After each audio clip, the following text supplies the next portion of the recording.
한국의 엔터테인먼트 회사 가운데 JYP라는 엔터테인먼트 회사가 있습니다.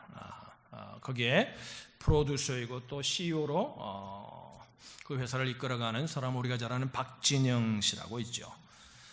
굉장히 똑똑한 분입니다. 하버드 대학에도 와서 강연을 할 정도로 영어도 아주 능숙하게 하고 사람이 아주 똑똑한 분입니다. 근데 이분이 어느 목사님을 통해서 듣게 되었는데, 이분이 믿음의 가정에서 자랐는데 그런 교회를 떠났습니다. 믿음을 떠났습니다. 그러면서 자기가 믿음의 길을 떠나게 된 이유에 대해서 자기 블로그에다가 글을 올렸다고 합니다. 아버지는, 박진영 씨의 아버지는 장로님이셨고 어머님은 권사님이셨습니다. 어릴 때 자연스럽게 교회에 가는 것들이 자연스러웠다고 합니다. 그래서 교회를 안 가면 안 되는 줄 알았다고 합니다. 그런데 어느 날 이제 성인이 되고 난 후에 본인이 돌아보니까 교회를 떠난 두 가지의 이유를 그는 블로그에서 이야기했습니다. 여러 가지 얘기하자면 요약하면 이 두 가지인 것 같아요. 하나는 뭐냐면 자기가 자기의 믿음으로 간 것이 아니라 그냥 부모를 따라하다 간 거구나. 그걸 첫 번째 깨달았고요. 두 번째는 뭐냐면 하나님에 대해서 실망을 했다는 겁니다. 왜 실망을 했냐면 모르겠어요. 그 교회에서는 그렇게 가르쳤던 것 같아요. 어릴 때 주일학교 다닐 때 이분이 뭐라고 그러냐면, 성경에 보면은 자기가 교회 다니면서 자기가 성경을 보니까 하나님이 죄를 지은 자는 지옥을 보내고 그냥 착하게 산 사람은 천국을 보내더라는 겁니다. 그래서 이게 불공평하다는 생각을 했다는 겁니다. 왜 그러냐면 죄를 짓는데도 이유가 있다는 겁니다. 악해서 죄를 짓는 사람도 있지만 어떤 사람은, 그러면서 그런 한 예를 들어요. 정말 배가 고파서, 장발장에 나오는 주인공처럼 정말 배가 고파서 한 덩어리의 빵을 훔쳤다고 그것이 정말 죄인가? 그것 때문에 지옥 간다면 하나님 불공평하지 않느냐? 이분이 굉장히 똑똑한 분이거든요.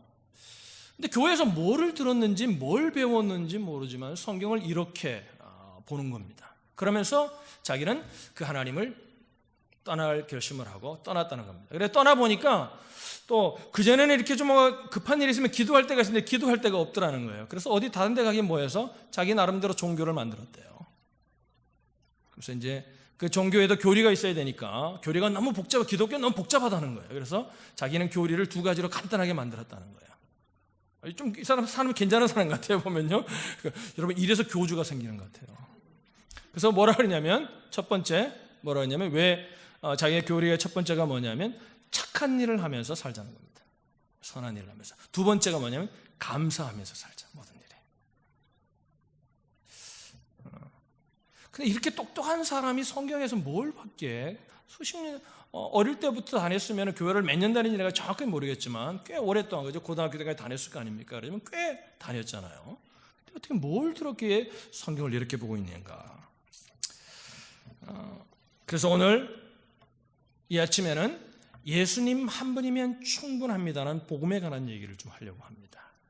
여러분 가운데도 혹시 이런 생각을 가지고 계신 분들이 있다면, 여러분 오늘 이 말씀을 통해 도전받으시고 여러분의 생각을 제 말이 아니라 성경 속에서 여러분들의 어떤 가치관과 믿음이 무엇이고 또 구원이 뭔가를 정립할 수 있는 이 아침이 되기를 주님의 이름으로 축복합니다. 여러분, 이 박진영 씨 같은 사람이 지금만 있는 것이 아니라 성경에도 나옵니다. 그런 사람들이 누구냐면 바로 우리가 잘 알고 있는 바리새인들이라는 사람입니다. 바리새인들은 율법을 잘 지키는 것을 너무나 강조하고 그것을 자랑하다 보니까 나중에 뭡니까? 그 율법을 주신 목적을 잃어버리고 하나님의 사랑을 잃어버리고 율법주의자들이 되었습니다. 물론 박진영 씨가 좀 다르지만 다른 길로 간 사람들의 예는 너무나 많습니다. 성경에도 있고 우리의 주위에도 너무나 많이 있는 거죠. 그런데 여러분, 오늘 본문에 뭐라고 말하냐면 바울은 율법 외에 하나님의 한 의가 나타났다는 겁니다. 그 의가 누구냐면 예수 그리스도라는 겁니다. 그래서 오늘 말씀의 제목이, 이것만 잊지 마세요. 이게 어느 분이 쓴 책 제목이에요. 자, 그래서 이게 너무 좋아서 이 제목을 정했어요. 예수님 한 분이면 충분합니다. 따라합시다. 예수님 한 분이면 충분합니다. 오늘 본문의 말씀을 간단하게 요약하면 이렇게 요약할 수 있을 것 같아요. 율법으로는 구원을 못 얻는다는 겁니다. 율법 외에 하나님의 크신 의가 나타났는데 그 의가 예수 그리스도라는 겁니다. 그러니까 하나님의 의이신 예수 그리스도의 십자가 때문에 우리가 구원을 받아서 하나님의 자녀가 되고 의로워졌다는 겁니다. 이게 복음이라는 겁니다. 그러면 여러분, 구원을 이야기하려면 사망에 관한 이야기를 좀 할 필요가 있지 않겠습니까? 여러분, 무엇 때문에 사망이 왔습니까? 사망이 있기 때문에 구원이 필요한 거잖아요. 무엇 때문에 사망이 왔어요? 성경은 사망의 원인을 무엇으로 얘기하냐면 죄 때문이라 이렇게 말합니다. 우리에게 죽음이라는 것이 온 이유가 뭐냐면 죄 때문에 왔다. 그래서 죄의 싹은 사망이다. 성경이 이렇게 정의를 하죠. 그러니까 죄의 문제를 해결하지 않고는 아무리 우리가 선한 일을 하고 죄인이 아무리 착한 일을 하고 뭔가 보상을 해도 도저히 구원을 받을 수 없다는 겁니다. 이것이 성경이 말하고 있는 것이죠. 그리고 성경이 말하는 거 뭐냐면 죄인은 자기의 죄를 해결할 수 없다는 것입니다. 여러분, 탕자의 비유를 보면 탕자가 아버지의 재산을 가지고 다, 그죠? 그 탕자의 비유거든요. 성경에 보면 그 비유, 아버지는 누구냐면 하나님이고 그 탕자는 우리를 대표하는 인물입니다. 그러니까 탕자가 아버지의 재산을 다 받아가지고, 그죠? 다른 데 갑니다. 가가지고 방탕하게 생활하다가 아버지 집으로 돌아오죠. 자기 죄를 뉘우치고 집으로 돌아갔습니다. 굉장히 잘한 일이죠. 굉장히 잘한 일입니다. 그죠? 그런데 여러분, 돌아가지 않았다면 구원받지 못했을 것이니까 굉장히 잘한 힘에도 불구하고 보세요. 돌아갔다고 구원받는 것은 아니라는 겁니다. 성경이 말하는 거예요. 내가 하나님께로 돌아갔다고, 회개했다고 구원받는 것이 아니라는 거예요. 성경은 뭐냐면 그 구원의 주권자가 누구라고 말하냐면 탕자가 우리가 하나님께로 돌아갔기 때문에 구원을 받았다. 성경을 이렇게 이해하고 있는 분들이 굉장히 많습니다. 그것 때문이 아니라는 겁니다. 돌아간 것은 굉장히 잘한 일입니다. 돌아가지 않았다면 구원받지 못했을 것입니다. 그죠? 그는 멸망의 길로 올라갔을 것입니다. 돌아간 것은 굉장히 잘한 일임에 분명합니다. 그러나 돌아갔다고 구원받는 것은 아니라는 겁니다. 무엇 때문에 구원받은 거예요? 아버지가 용서하셨기 때문이라는 것이 성경이 말하고 있는 진리입니다. 보세요. 구원의 키가 아들에게 있는 것이 아니라 아버지에게 있다는 거죠. 멸망의 키는 아들에게 있어요. 돌아가고 돌아가지 않는 멸망의 길을 선택하는 것은 우리에게 있어요. 그 아들이 우리를 대표하니까 우리에게 있는 거예요. 그러나 보세요. 구원의 길은 돌아갔다고 해서 받는 것이 아니라 아버지가 그를 받아들이고 용서했기 때문에 구원이 우리에게 주어졌다는 것을 성경은 우리에게 말하고 있는 것입니다. 그러니까 용서하고 안 하고는 누구의 마음이냐면 아버지의 마음이에요. 죄인에게는 기회가 없다는 거예요. 돌아갔다고 해서 기회가 있는 것은 아니라는 거예요. 아버지가 용서해야만이 우리에게 그 기회가 주어진다는 거예요. 모든 죄인에게는 회개의 의무가 있습니다. 그러나 그것이 구원을 보장하지는 않는다는 거예요. 개런티하지는 않는다는 거예요. 여러분, 죄는 용서받아야만 없어지는 거잖아요. 미안합니다, 죄송합니다, 그래서 용서받는 게 아니라, 그죠? 그 상대방이 죄를 용서해야 되잖아요. 그죠? 그래야 우리가 죄로 용서받는 거 아니겠어요? 우리가 애들이 이제 잘못을 합니다. 뭔가 잘못을 하면 아빠나 엄마가 나무랍니다. 야, 너 그 엄마 아빠가 뭐라 그랬니? 그러면 안 된다 그랬지. 그럴 때 뭐예요? 애가 엄마 아빠 잘못했어 하고 다시는 그러고 용서를 빕니다. 그럼 뭐예요? 엄마 아빠가 그래, 다시는 그러지 마라, 내가 용서할게. 그럼 뭐예요? 어린 아이들은 엄마 아빠가 용서하는 순간 어떻게 됩니까? 금방 웃습니다. 그리고 엄마 아빠 앞에서 또 재롱을 부립니다. 근데 이게 놀라운 것은 뭐냐면 나이가 먹으면 용서했다 그러는데도 자꾸 뭔가 고민을 한다는 거예요. 이게 정말이냐? 그죠? 자, 죄는 어떻게 용서할 수 있습니까? 사랑의 관계에 있다는 거예요. 성경이 말하는 겁니다. 얼마만큼 사랑하느냐에 따라서 얼마만큼 용서할 수 있느냐가 결정되어진다는 거예요. 어느 날 베드로가 예수님 따라다니다가 어마어마한 은혜를 받은 것 같아요. 베드로가 엄청난 이야기를 합니다. 예수님, 제가 지금 이 은혜 받은 이 기분으로 말하면 제가 형제들이 나한테 죄를 범하면 내가 7번까지 용서할 수 있을 것 같아요. 그러니까 예수님이 이래 말해요. 야, 그래, 대단하다. 그런데 7번이 아니라 70번에 7번씩이라도 용서하라고 말합니다. 여러분, 7번 용서하는 거 쉬워요? 쉽지 않아요. 여러분, 그걸 알 수 있는 방법을 제가 간단하게 가르치다가 옆에 사람을 한 7번 꽂아봐 보세요. 처음에는 장난치는구나. 한 명도 안 꽂았네요. 순종들 하세요. 저 옆에 사람 꽂아보세요 한번. 옆에 조금 꽂아봐도 그죠? 한 번은 뭔가 봐주지만 7번 계속해서 꽂아보세요. 비틀어보세요. 아마 예배 때 벌떡 일어날 겁니다. 야, 너 뭐해? 아마 이렇게 될 거예요. 그죠? 근데 여러분, 그 정도가 아니라 죄를 7번 용서한다는 거 쉽지 않습니다. 그런데 예수님 뭐라 그러냐면 70번에 7번씩도 하라는 거예요. 쉽지 않은 일입니다. 아마 불가능한 일입니다. 그 이야기가 우리에게 말하고 싶은 것이 뭐냐면 하나님이 우리를 얼마나 사랑하시는지를 설명하고 있는 내용입니다. 이 하나님의 사랑을 알아야 그것이 가능하다는 거예요. 그것이 예수님의 십자가라는 거죠. 자, 하나님이 이렇게 말씀하세요. I love you. 내가 너를 사랑한다. 그럼 우리가 물어요. 하나님, 우리를 얼마만큼 사랑하세요? 그러니까 하나님 뭐라고 하냐면 내가 이만큼 사랑한다. 그런데 그 이만큼이 성경이 말하고 있는 내용이 뭐냐면 요한복음 3장 16절이에요. 하나님이 세상을 이처럼 사랑하사. 그 이처럼이 뭐냐면 얼만큼이냐? 이만큼이에요. 하나님이 우리를 사랑하셔서 어떻게 했다는 거예요? 이처럼 사랑하셔서 독생자를 주셨다는 거예요. 믿으시면 아멘.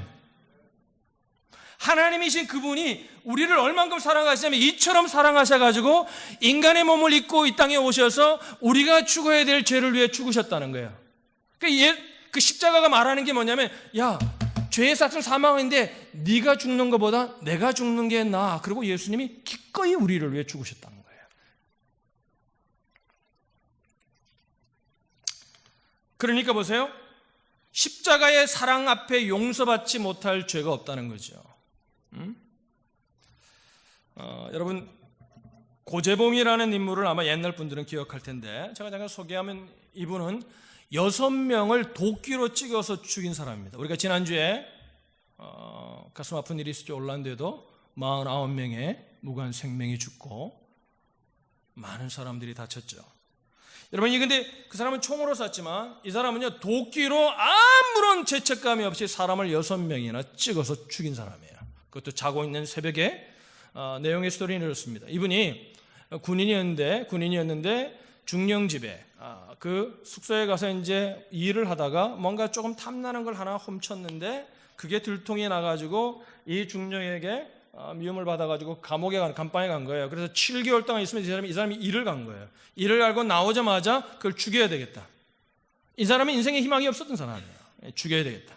그러고 난 다음에 나오자마자 어디 갔냐면 새벽에 간 거예요. 갔는데 놀랍게 자기를 감옥에 보낸 중령은 일주일 전에 전역을 해서 다른 부대로 갔어요. 근데 새로운 와 있는데 그 사람이 그냥 죄 없는 사람이 6명이 그냥 도끼에 난도질을 당해서 죽은 거예요. 처참하게 죽었죠. 그래서 이게 고재봉이라는 인물이 굉장히 유명한 인물이었습니다. 그죠? 근데 이게 여러분 요즘은 끔찍한 일이 많지만 옛날 시대에도 이런 끔찍한 일은 정말 희귀 사건이에요. 평생을 살아도 들어보기 어려운 사건들이거든요. 근데 이런 사건을 들었으니 막 뉴스에서 난리가 났죠. 그러니까 보세요. 그 뉴스를 보던 어느 믿음의 사람이 안선국 집사님이라는 분이 그 뉴스를 딱 보는데 무슨 말씀이 딱 생각이 나냐면 네가 나와 함께 낙원에 있으리라. 예수님 오른편에 있던 강도 생각이 나더라는 거예요. 그래서 내가 이 사람의 구원을 위해서 기도해야 되겠구나. 그래서 기도하기 시작합니다. 그래서 열심히 기도하다 보니까 기도하다 보면 어떻게 돼요, 여러분? 그 사람을 구원해야 되는 것이 내 사명인 것처럼 느껴지기 시작한 거예요. 이래가지고 이분이 감옥의 수소문서에 서울구치소에 그때 고재봉이가 있었는데 거기에 연결해가지고 감찰관하고 연결해가지고 그 죄수가 워낙 흉악한 죄인이니까 이 사람이 감옥에서도요 그 간수들이 이렇게 창문이 이렇게 돼 있잖아요. 문이 있는데 이렇게 내미는데 눈을 확 찌를 정도로 이 사람이 아주 잔혹한 사람. 그러니까 무서운 게 있는데 난 죽는다. 이러고 산 사람이거든요. 그러니까 만나게 해주고 웬만해서 만나기 어려운 게 어떻게 해가지고 이 안성국 집사님이 이 고재봉이를 만나게 됩니다. 그리고 얼마나 기도하고 갔겠어요. 그런데 고재봉이가 얼마나 무시무시한 사람이면 만나자마자 할 말이 생각이 안 나요. 너무 무서워. 눈을 보는데 완전히 살기가 등등하고. 그럼 여차여차해서 요한복음 3장 16절 읽어주고 한번 얘기하고 무서워가지고 그리고 쪽복음 성경 하나, 신구약도 아니라 신약만 있는 성경 하나를 주고 옵니다. 그런데 고재봉이가 방에 가지고 집어 던졌죠. 그런데 할 일이 없으니까 성경을 보기 시작한 겁니다. 그러다가 이 구절을 눈에 확 들어온 거예요. 요한복음 3장 16절. 하나님이 세상을 이처럼 사랑하사 독생자를 주셨으니 이는 저를 믿는 자마다 멸망치 않고. 그 말씀이 확 올라온 거예요. 이분이 그 말씀에 붙들림을 받아서 기도하다가 이분이 방언도 받고요, 성령의 경험을 합니다. 성령 체험을 합니다. 그리고 나면 여러분 유명한 일화가 있어요. 이분이 감옥에 있는 1800명이나 되는 모든 죄수들을 전도해요. 할렐루야. 그리고 이제 사형 날이 돼서 사형을 당했는데 사형장으로 끌려가가지고 이제 형태를 묶었잖아요. 옛날에는 총으로 쏴서 죽였어요. 이 고재봉 시대만 해도. 그런데 한 명이 총을 쏘는 게 아니라 헌병이 한 9명이 서서 총을 쏩니다. 왜? 총을 쏘는 사람도 내 총에 맞아 죽었다면 이게 굉장히 아프잖아요. 그러니까 뭐예요? 9명이 누구 총에 맞아 죽는지 모르게 9명이 총을 쏘는 거예요. 그 이제 총을 딱 쏘고 맞들어 총을 탁 준비를 하고 있는데 고재봉에게 검찰관이 마지막으로 묻습니다. 마지막으로 하고 싶은 말이 뭐냐? 그러니까 요한복음 3장 16절을 읽습니다. 하나님이 세상을 이처럼 사랑하사 독생자를 주셨어. 그리고 또 묻습니다. 더 이상 할 말이 없냐? 그러니까 검찰관이 마지막 부탁을 해요. 내가 웃을 때 가게 해달라고. 그리고 나니 인내하신 구세주여 내 말 들으사 죄인오라 하실 때에 날 부르소서. 주여 주여. 이 찬양을 부르는데 분위기가 너무나 엄숙해가지고 헌병들이 총을 쏴지 못했다는 거예요. 그리고 눈에서 눈물이 흐르는 순간에 마지막 후렴을 다시 부르는데 주여 주여 내가 비오니 죄인오라 할 때 날 부르소서 할 때 스마일, 얼굴이 확 밝아져. 그때 총에 맞아서 세상을 떠났습니다. 만일 사단이 이 사람의 구원을 놓고 이렇게 아마 우리를 계속해서 우리의 마음에 이야기할 수 있습니다. 저 사람은 살인마입니다. 그것도 아무런 상관이 없는 6명의 그간 어린아이도 있었던 그 살인마, 그것도 도끼로 아무런 죄책이 없이 죽였던 그 살인마가 어떻게 천국 갈 수 있습니까? 아무리 회개했다고 해서 그 죄가 어마어마한데 구원받는 것이 가능합니까? 우리 입장에서 보면 이 질문을 하고 이 얘기를 하는 것이 너무나 당연할 수 있습니다. 이렇게 사단이 우리의 마음 가운데 송사할 때 하나님은 이렇게 말씀하십니다. 야, 저울 한번 가져와 봐라. 고재봉의 죄, 아니 온 인류의 죄가 무겁나 내 사랑이 무겁나. 십자가는 모든 것을 용서할 수 있는 사랑이라는 겁니다. 할렐루야. 여러분, 오늘 이 아침에 우리가 하나님 앞에 헌신해서 하나님의 말씀대로 살아서 구원받아 오늘 이 아침에 예배드릴 수 있는 자가 된 것이 아니라 이 하나님의 놀라운 사랑, 그래서 예수님 한 분이면 충분하다는 고백을 할 수 있는 저와 여러분들이 되시기를 주님의 이름으로 축원합니다. 그런데 여러분, 놀라운 것은 뭐냐면 오늘날 기독교인들이 능력을 잃어가는 이유가 뭐냐면 조그마한 일에 시험 들고 조그마한 일에 가슴 아파하고 조금 어렵다고 낙심하고 그 하는 이유가 뭐냐면 예수님 한 분이면 충분하다는 이 진리를 머리로는 알지만 삶 속에서 고백하며 살지 않기 때문임을 성경은 우리를 지적합니다. 여러분, 놀라운 것은 뭐냐면 이 진리를 오늘 아침에 대부분의 여러분들이 알 겁니다. 그런데 왜요? 놀라운 것은 뭐냐면 삶 가운데 입술로 정말 예수님 한 분이면 충분합니다고 고백하는 고백을 하기가 쉽지 않다는 거예요. 여러분이 만약에 어떤 환경 속에서도 이 고백을 할 수 있다면 여러분 가운데는 주님의 은혜가 임할 겁니다. 여러분, 하나님 우리를 사랑하시잖아요. 믿으시면 아멘. 보세요. 그러니까 성경이 오늘 본문이 뭐라고 해요?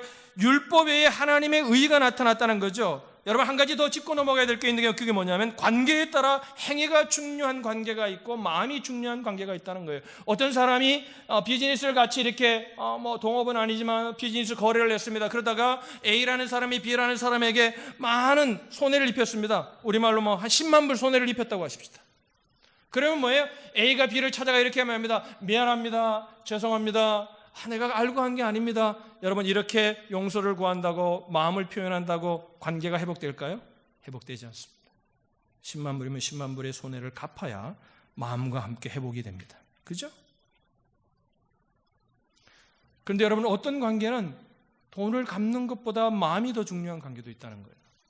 자식이 부모에게 어떻게 해서 10만 불의 손해를 끼쳤습니다. 그러니까 이 자식이 어디 가서 그냥 융자를 내고 론을 얻고 빌려가지고 아버지 제가 그때 손해비 10만 불에다가 인터레스트 더해서 제가 이렇게 더해서 가져왔어요. 아버지 이제 받으세요. 이제 됐죠? 그러면 어떻게 돼요? 이 자식은 어떻게 되죠?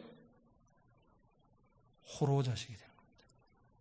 부모의 마음을 모르고 부모의 마음을 더 아프게 해서 이 부모와 자식의 관계는 더 안 좋아지게 된다는 겁니다. 율법을 행함으로 우리가 뭔가 예수님 한 분만이 아니라 뭔가 다른 것도 더 있어야 된다고 한다면 뭐냐면 하나님을 장사꾼으로 만드는 거예요. 하나님과의 관계가 비즈니스 관계가 되는 거예요. 하나님은 우리의 마음을 원하십니다. 할렐루야. 여러분, 우리 모두 죄가 어떻게 씻겨졌습니까? 예수님이 우리를 위해 십자가에 돌아가셨기 때문에 예수님 한 분이면 족하다는 그 고백, 그 마음을, 하나님의 마음을 받음으로, 그 마음을 이해함으로, 우리가 그것을 믿음으로 우리가 하나님의 자녀가 되었음을 기억하실 수 있기를 바랍니다. 마태복음 1장에 보시면, 여러분 마태복음 1장을 한번 보시죠. 마태복음 1장에 보시면 예수님에 관한 족보가 나옵니다. 아브라함과 다윗의 자손 예수 그리스도의 계보라 이렇게 나옵니다. 거기 보면 족보에 여러 가지 이제 아브라함 때에서 예수님이 어떻게 오게 됐는지에 관한 족보가 쭉 나옵니다. 그런데 그 족보에 그 당시에는 남자만 기록되는 거거든요. 그런데 그 족보에 4명의 여자분들이 나옵니다. 우리가 잘 알고 있죠. 다말, 라합, 룻, 밧세바라는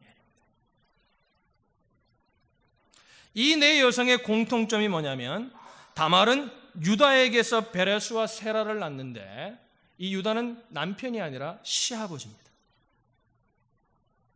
옳지 않은 관계 속에 자식을 낳았어요. 보아스가 낳은 라합은 기생이었어요. 오벳을 낳은 룻은 이방인이었어요. 당시 이방인은 기생보다 더 못한 존재로 취급을 받던 데였습니다. 밧세바는 아예 이름이 기록되지 못했어요. 뭐라 그래요? 다윗은 우리아의 아내에게서 솔로몬을 얻었다. 그들의 관계가 정당한 관계가 아니었음을 성경은 숨기지 않습니다. 그런데 그들은 믿음의 계보에 들어가 있어요. 아마 여러분이 족보를 썼다면 어떻게 했을까요? 시대적인 흐름이니까 남자만 이렇게 기록되니까 이들을 그냥 자연스럽게 빼는 족보를 기록했습니다. 하나님 그렇게 하지 않으셨다는 거예요.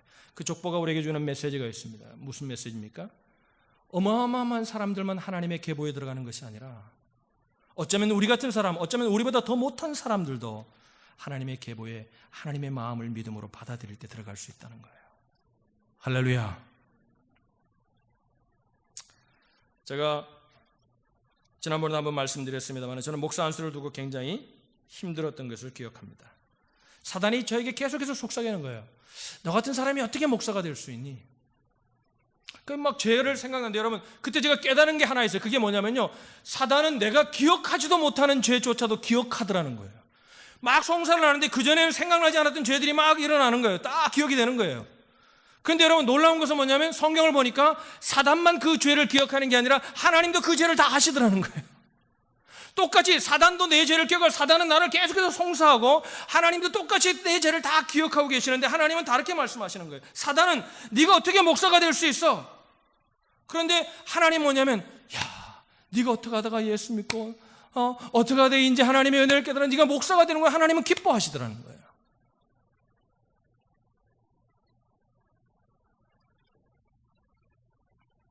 사도 바울의 고백을 그때 제가 마음 절절히 깨달았습니다.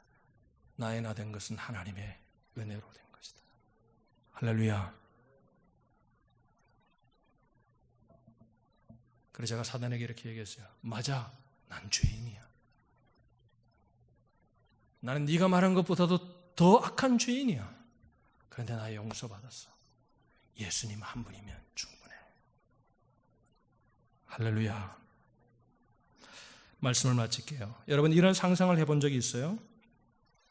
만약 아이가 잘못해가지고 이놈 그러면 안 돼. 그리고 혼을 냈습니다. 그 애가 잘못했다고 빌었어요. 그래 이제 괜찮아. 이제 다음부터 똑바로 하자. 그리고 아빠가 용서했습니다. 그런데 집에 들어가더니 방에 자기 문을 다 잠그고 머리를 박으면서 나는 죽일 놈이야. 오빠가 나를 용서해, 나는 나를 용서 못해. 그러면 여러분 어떨까요? 그 아빠의 마음이 어떨까요? 그걸 여러분 경상도 말로 그런 놈을 문두이 자식이라고 그러는 거예요. 다른 지방 말로 호로 자식이라고 그러는 거죠. 엄마 아빠가 용서했으면 이제 나와서 뭐예요? 밥도 먹고 즐겁게 보고 엄마 아빠 옆에 기대가지고 뭐 이렇게 하고 정말 이거 이렇게 해야 되지 않겠어요? 할렐루야. 근데 요즘 예수를 믿는 사람들 가운데 자기를 돌아보고 자기를 생각하고, 물론 자기를 자기랑의 냉철한 얘기를 생각을 하고 하는 거 좋습니다. 그러나 여러분, 그걸로 끝나면은 복음이 아니에요. 그럼에도 불구하고 예수님이 나를 구원해 주셨다는 이 놀라운 은혜를 날마다 되새기며 날마다 증거하며 날마다 감사하는 자가 하나님의 복음을 아는 자임을 믿으시기를 바랍니다.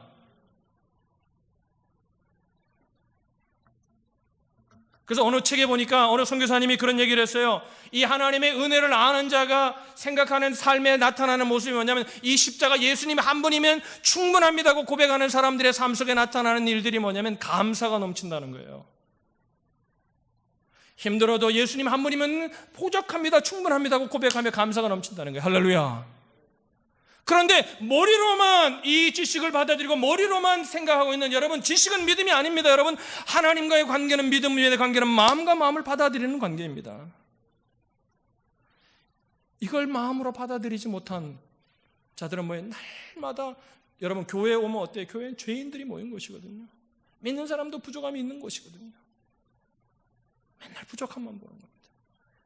그래서 그분이 선교사님이 아주 중요한 얘기를 했어요.